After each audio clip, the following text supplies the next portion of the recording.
ঈদ ঘিরে যানবাহনের চলাচল নির্বিঘ্ন করতে ঢাকা টাঙ্গাইল, ঢাকা ময়মনসিংহ ও ঢাকা সিলেট সহ বিভিন্ন গুরুত্বপূর্ণ মহাসড়কে নেওয়া হয়েছে প্রস্তুতি।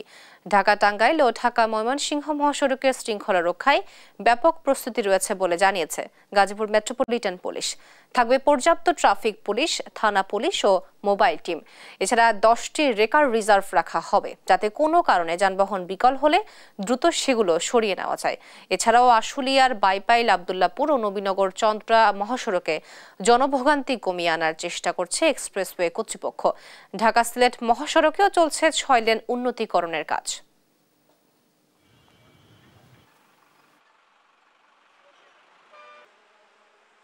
ঈদে ঘরমুখো মানুষের যেন কোনো ধরনের সমস্যায় না পড়তে হয়, বিশেষ করে রাস্তায় ট্রাফিকের জন্য।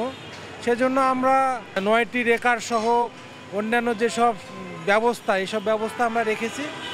পাশাপাশি আমরা তৎপর আছি, আশা করা যায় ঈদে মানুষকে স্বাচ্ছন্দ্য দিতে পারবো।